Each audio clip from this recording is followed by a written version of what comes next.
Hello everyone, welcome back to my channel law Sangrah. आज का हमारा टॉपिक है कंसीडरेशन। ओके, आज का टॉपिक है हमारा कंसीडरेशन।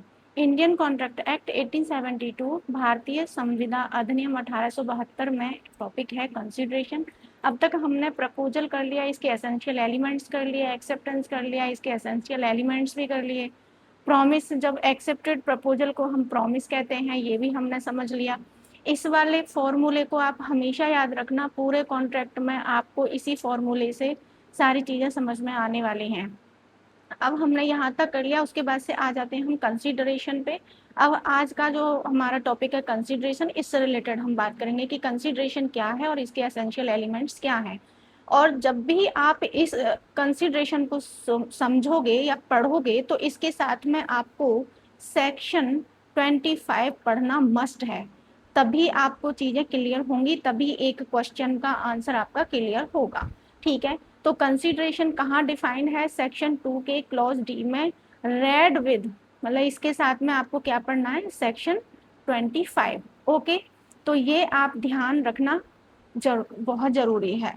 इस तरीके से आप ध्यान रखोगे तो आपका आंसर बहुत ही पावरफुल बन जाएगा। ठीक है, अब देखो, अब अभी तक हमने ये देखा कि जब एक व्यक्ति ऑफर देता है, प्रपोजल देता है, दूसरा एक्सेप्टेंस देता है और वो प्रॉमिस बन जाता है। क्या केवल प्रॉमिस कर देने से कॉन्ट्रैक्ट बन जाता है? हमारे भाई, आप इमेजिन करो कि अब कहते हैं कि प्रपोजल किया, एक्सेप्ट कर लिया, उसको प्रॉमिस बन गया। क्या वो प्रॉमिस जो है वो कॉन्ट्रैक्ट बना देगा? क्या और किसी चीज़ की ज़रूरत नहीं है? नहीं, सिर्फ प्रॉमिस जो है वो कॉन्ट्रैक्ट नहीं बनाता। कॉन्ट्रैक्ट के लिए केवल ऑफर और एक्सेप्टेंस इनफ नहीं है, एक और बहुत इंपॉर्टेंट एलिमेंट है जो है कंसीडरेशन। ठीक है, एक जनरल रूल भी है, नो कंसिडरेशन नो कॉन्ट्रैक्ट। तो अगर कंसिडरेशन नहीं है तो कॉन्ट्रैक्ट नहीं बनेगा। इसके बारे में भी हम बात करेंगे। इसके बाद में एक डॉक्ट्रिन है, उसको भी हम देखेंगे। ठीक है, तो सबसे पहले हम देख लेते हैं कंसीडरेशन एंड इसके एसेंशियल एलिमेंट्स। कंसीडरेशन, हिंदी में इसको हम प्रतिफल कहते हैं। ठीक है, अगर आपको समझना है कि कंसीडरेशन क्या है और वैलिड कंसीडरेशन के कौन कौन से एसेंशियल्स हैं, तो यह लेक्चर आपके लिए बहुत इंपॉर्टेंट है। आज हम कंसीडरेशन के 10 इंपॉर्टेंट एसेंशियल्स को समझेंगे, सब कुछ बिल्कुल इजी लैंग्वेज में। तो सबसे पहले आ जाते हैं हम, व्हाट इज कंसीडरेशन? कंसीडरेशन होता क्या है? ओके, तो consideration means something in return. Consideration means something in return. यहाँ देख लीजिए, consideration means something in return. Okay, ये आप ध्यान रखना, ये बहुत ज़रूरी है, ये फॉर्मूला आप ध्यान रखना। कहने का मतलब ये है कि किसी प्रॉमिस के बदले मिलने वाला लीगल रिटर्न कंसीडरेशन कहलाता है। अब देखो, ये जो कंसीडरेशन की डेफिनेशन मैं आपको बता रही हूँ, जो मीनिंग बता रही हूँ, ये आपको सिंपल वे में बता रही हूँ। अगर आपको एक्चुअल बेयर एक्ट लैंग्वेज में इसका मीनिंग समझना है और डिटेल में आपको इसका मतलब समझना है, तो आप मेरे वीडियो सेक्शन 2 के पार्ट 1 पर जाइए, उसमें मैंने कंसीडरेशन को डिटेल में समझाया हुआ है। ठीक है, किसी प्रॉमिस के बदले मिलने वाला लीगल रिटर्न हम कंसीडरेशन कहते हैं। इंडियन कॉन्ट्रैक्ट एक्ट 1872 की सेक्शन 2 का क्लॉज डी जो है कंसीडरेशन की स्टैट्यूटरी डेफिनेशन देती है। ये मैंने आपको बता दिया अभी, जो सेक्शन 2 के पार्ट 1 में आपको वहाँ मिलने वाला है। अब देखो, एक एग्जाम्पल लेते हैं। ए कहता है मैं तुम्हें लैपटॉप 40,000 रुपीज़ में बेचूंगा। अब ए ने कहा कि मैं तुमको लैपटॉप 40,000 रुपीज़ में बेचूंगा, 40,000 रुपीज़ में बेचूंगा। क्लियर? बी कहता है मैं 40,000 दूंगा। बी कहता है मैं 40,000 तुमको दूंगा। यहाँ क्या हुआ? ए का लैपटॉप देना और बी का 40,000 देना एक दूसरे के लिए कंसिडरेशन है। तो ये ही जो लैपटॉप है, ये बी के लिए कंसिडरेशन हो गया और 40,000 रुपीज़ जो है वो ए के लिए कंसिडरेशन हो गया। क्लियर? ये ए के लिए कंसिडरेशन हो गया, ए के लिए कंसिडरेशन हो गया। इसलिए आप सिंपल फॉर्मूला याद रखना, ये वाला, consideration is equal to something in return. कुछ भी वापस उसके बदले में कुछ भी देना, इसको हम कंसिडरेशन कहते हैं। अब आ जाते हैं हम इसके एसेंशियल एलिमेंट्स पर।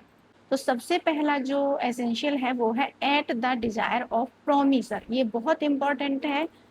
At the desire of promisor, promisor मतलब ए और बी, तो प्रोमिसर कौन हो गया ए और प्रोमिजी कौन हो गया बी, ठीक है बी। तो अब इसने कोई भी काम अगर किया है तो इसकी डिजायर पर किया हो गया होना चाहिए, इसके कहने पर। जैसे मान लीजिए ए ने कहा कि तुम मेरे घर की सफाई कर दो, मैं तुम्हें पैसे दूंगा, और इसकी रिक्वेस्ट पर या इसके कहने पर इसने इसके घर की सफाई कर दी, तो ये प्रोमिजर की डिजायर पर इसने काम किया, इसलिए इसके बदले में जो भी ये इसको पैसे देगा और ये इसके लिए जो काम करेगा, ये एक दूसरे के लिए वैलिड कंसिडरेशन माना जाएगा, ठीक है। इससे related Durga Prasad versus Baldev and others case से रिलेटेड एक केस है, इसमें बहुत अच्छे से इसको समझाया गया है कि दुर्गा प्रसाद जो है ये एक व्यक्ति हैं, इन्होंने क्या किया था, मार्केट में शॉप बनवाई थी, एक मार्केट डेवलप कराई थी, उसमें शॉप्स बनवाई थी, और उन शॉप्स में बलदेव और अदर शॉपकीपर्स जो हैं ये बिजनेस करने लगे थे। और ये जब बिजनेस करने लगे तो इन्होंने एक प्रॉमिस किया इनको कि हम तुम्हें कमीशन देंगे, ठीक है। लेकिन जब दुर्गा प्रसाद ने जो मार्केट में शॉप्स बनवाई थी, जो शॉप्स बनवाई थी वो कलेक्टर के आदेश पर बनवाई थी, कलेक्टर ने कहा था, मतलब वहां के जो डीएम थे उनके कहने पर इन्होंने बनवाया था, ना कि इनके कहने पर, ठीक है। अब देखो इनके कहने पर इन्होंने नहीं बनवाया था। अब दुर्गा प्रसाद गए, उन्होंने कहा कि मैंने जो ये जिसमें तुम ये बिजनेस कर रहे हो इसमें मैंने बहुत पैसा खर्च किया है, आपने कमीशन देने का प्रॉमिस मेरे से किया था, अब आप उसको पूरा कीजिए, कमीशन दीजिए। उसके बाद से एक डिस्प्यूट खड़ा हो गया इनके बीच में, और बात आई कोर्ट के सामने कि हमने हमारे कहने पर इन्होंने इस मार्केट को नहीं बनवाया, तो हम इनको जो कमीशन है वो नहीं देंगे, हमारा जो प्रॉमिस है वो वैलिड कंसिडरेशन नहीं माना जाएगा, ठीक है। तो अब कोर्ट ने क्या किया, कोर्ट ने फैक्ट्स पर ध्यान दिया। फैक्ट्स क्या थे, फैक्ट्स में इम्पोर्टेंट क्या था कि जो दुर्गा प्रसाद ने जो शॉप्स बनवाई थी, क्या वो बलदेव और अदर जो शॉपकीपर्स हैं उनके कहने पर बनवाई थी, इनकी डिजायर पर बनवाई थी, या फिर किसी और के। तो इन्होंने कोर्ट ने पाया कि ये जो मार्केट है वो इन्होंने दुर्गा प्रसाद ने इनके कहने पर, कलेक्टर के कहने पर बनवाई थी, ना कि इन लोगों के कहने पर, ठीक है। तो इन्होंने कहा कि ये बलदेव एंड अदर शॉपकीपर्स जो हैं ये आपको कमीशन देने के लिए बिल्कुल भी बाध्य नहीं है, बिल्कुल भी बाउंड नहीं है, क्योंकि आपने इनकी डिजायर पर इस मार्केट को नहीं बनवाया है, ठीक है। अब आ जाते हैं हम प्रोमिजी और एनी अदर पर्सन। अब देखो ये जितने भी वर्ड यहाँ पे जो देख रहे हो लाइन्स, ये सब एक्चुअल डेफिनेशन जो बेयर एक्ट में दी गई है ना उसमें से निकाले गए हैं, ये सारे एसेंशियल्स उसी में से निकाले गए हैं। वहां पर ये वाला ये फ्रेज दिया गया है, इसको आप ध्यान रखना।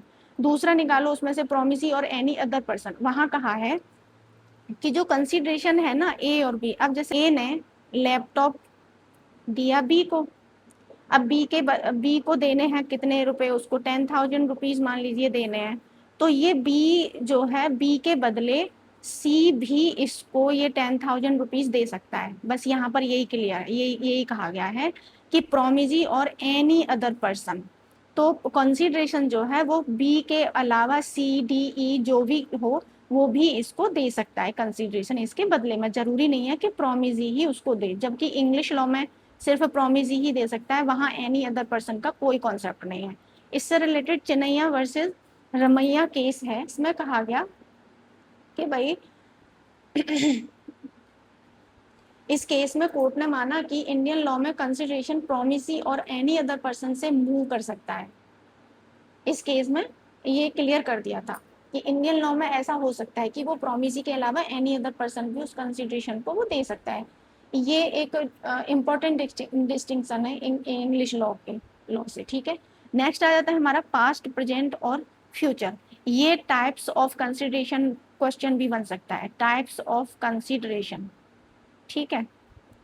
कंसिडरेशन कितने प्रकार का हो सकता है, क्वेश्चन दे सकता है एग्जामिनर, तो ये टाइप्स ऑफ कंसिडरेशन भी बन सकता है, आप ध्यान रखना। कंसिडरेशन पास्ट हो सकता है, प्रेजेंट हो सकता है और फ्यूचर भी हो सकता है। अब जैसे मान लीजिए ए और बी है, ए ने कहा कि जो एक्ट मतलब पहले किया जा चुका है, ए की रिक्वेस्ट पर बी ने, अब इसकी रिक्वेस्ट पर बी ने क्या किया, इसका जो सामान था वो रख दिया, इसका जो सामान था वो इसने रख दिया, ठीक है। उसके बाद से इसने कहा, ए ने कहा इस उसके बाद से जब इसने सामान रख दिया तो उसके बाद ए ने इसको प्रॉमिस किया कि मैं तुमको पैसे दूंगा, इसका पेमेंट कर दूंगा। तो ये पास्ट कंसिडरेशन का एग्जाम्पल हो सकता है। हमने पास्ट कंसिडरेशन देखा कि ए ने बी से कहा कि तुम मेरा सामान रख दो, और इसने इसका सामान रख दिया इसके कहने पर। उसके बाद में ए ने कहा कि मैं इसका पेमेंट तुम्हें कर दूंगा, ठीक है। तो पहले इसने इसका सामान रख दिया, उसके बाद इसने इसको प्रॉमिस किया कि इसके बदले मैं तुमको पेमेंट करूंगा। तो ये पास्ट कंसिडरेशन का एग्जाम्पल माना जाएगा, ठीक है। पास्ट कंसिडरेशन क्या है वो मैंने आपको समझा दिया। अब हम देख लेते हैं प्रेजेंट। प्रेजेंट में मान लीजिए ए और बी दोनों काम दोनों की तरफ से उसी टाइम हो जाता है, प्रेजेंट में ही दोनों काम होते हैं। मान लीजिए आप एक बुक शॉपकीपर के पास गए और आपने उनसे एक बुक मांगी और उस बुक के बदले आपने 100 रुपीज दे दिए, ठीक है। अब ये 100 रुपीज बी की तरफ से आपको कंसिडरेशन हो गया, और ए की तरफ से बुक एक ही तरफ से एक ही तरफ से 100 रुपीज जो है बी के लिए कंसिडरेशन हो गया, और बी की तरफ से बुक जो है वो कंसिडरेशन ए के लिए हो गया। ये प्रेजेंट है, उसी टाइम उसी वक्त दोनों की तरफ से कंसिडरेशन आया। ओके, चलिए नेक्स्ट हो जाता है हमारा फ्यूचर। फ्यूचर कंसिडरेशन क्या है? फ्यूचर जैसे मान लीजिए ए है और बी है। ए ने कहा कि नेक्स्ट मंथ मैं तुमको जो गुड्स है वो डिलीवर कर दूंगा, ठीक है। नेक्स्ट मंथ मैं तुमको जो गुड्स है उसको डिलीवर कर दूंगा। इसने बी ने कहा कि ठीक है, आप जब नेक्स्ट मंथ आप मुझे दोगे तो नेक्स्ट मंथ में जो आपके 40,000 रुपीज बनते हैं मैं आपको पे कर दूंगा। तो ये हमारा क्या हो गया? फ्यूचर कंसिडरेशन हो गया, ठीक है। अब आ जाता है हमारा फोर्थ। अब ये जितने भी जो ये जो भी हेडिंग्स हमने लिए हैं ना, जो भी एसेंशियल्स लिए हैं, वो सब एक्चुअल डेफिनेशन में मौजूद है। एक्चुअल डेफिनेशन से ही हमने ये सब निकाले हैं। इनका मीनिंग क्या होता है बस अब उस पर हम ध्यान दे रहे हैं। एक्ट, एब्सटिनेंस और प्रॉमिस। फोर्थ एसेंशियल हमारा act, abstinence and promise. Section 2 के क्लॉज डी कंसिडरेशन के रूप में एक्ट, एब्सटिनेंस और प्रॉमिस को रिकॉग्नाइज करती है। एक्ट कोई काम करना, एक्ट का मतलब क्या है? कोई काम करना। ए कहता है मेरे घर की पेंटिंग कर दो, मैं तुम्हें 10,000 रुपीज दूंगा, यहाँ पेंटिंग करना एक्ट है, ठीक है। दूसरा है हमारा एब्सटिनेंस। ओके, दूसरा हमारा क्या है? एब्सटिनेंस। एब्सटिनेंस मतलब कि कोई काम को ना करके, किसी काम को करने से वॉलेंटरली रिफ्रेन करना। ए बी को पेमेंट देने का प्रॉमिस करता है यदि बी एक लीगली परमिसिबल एक्टिविटी से निर्धारित समय तक एब्सटेन करेगा, ठीक है। इसमें कहा है इन्होंने कि अगर ए और बी है, मान लीजिए ये मैं इसका एग्जांपल दे रही हूँ, ए और बी है। बी ने कहा कि मैं तुमको 10,000 रुपीज दे दूंगा, मैं तुमको 10,000 रुपीज दे दूंगा, तुम मेरे खिलाफ मुकदमा दायर मत करना, मतलब केस फाइल मत करना, ठीक है।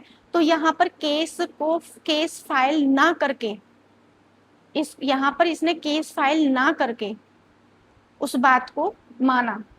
तो यहाँ पर केस फाइल ना करना एब्सटिनेंस कहलाएगा। प्रॉमिस, फ्यूचर में कोई एक्ट करने का प्रॉमिस। ए प्रॉमिस करता है कि वह अगले महीने बी को गुड्स डिलीवर करेगा, तो ये प्रॉमिस हो गया। कंसिडरेशन में consist of an act, abstinence और प्रॉमिस, तीनों तरह से हो सकता है। Consideration must be lawful. ये देखो सेक्शन 23 से रिलेट करेगा ये अब इम्पोर्टेंट पॉइंट है। Consideration must be lawful. अगर कंसिडरेशन इलीगल है तो एग्रीमेंट एनफोर्सेबल नहीं होगा। सेक्शन 23 अनलॉफुल कंसिडरेशन और अनलॉफुल ऑब्जेक्ट से रिलेटेड है, ये आप ध्यान रखना इसको। ए बी को 1 लाख रुपए देने का प्रॉमिस करता है। ए कहता है कि मैं तुमको 1 लाख रुपए दूंगा और बी की तुम हत्या कर दो, मर्डर कर दो। तो ये मर्डर करना क्या है? इलीगल वर्क, इलीगल काम है, इलीगल काम है, ठीक है। तो 1 लाख रुपए देने की बात करता है, इलीगल काम है। तो ये इलीगल पर्पज है इसका, अनलॉफुल पर्पज है यहाँ पर इसका। तो इसका जो कंसिडरेशन है, इस कंसिडरेशन का जो पर्पज है वो अनलॉफुल है, इलीगल है, इसलिए ऐसा एग्रीमेंट लीगली एनफोर्सेबल नहीं होगा। एग्जाम पॉइंट आप ध्यान रखना, consideration must not be illegal, immoral और oppose to public policy. Public policy के अपोज नहीं होना चाहिए, इमोरल नहीं होना चाहिए और इलीगल नहीं होना चाहिए। नेक्स्ट है हमारा consideration need not be adequate. Adequate, ठीक है, मतलब कंसिडरेशन की वैल्यू इक्वल होना जरूरी नहीं है।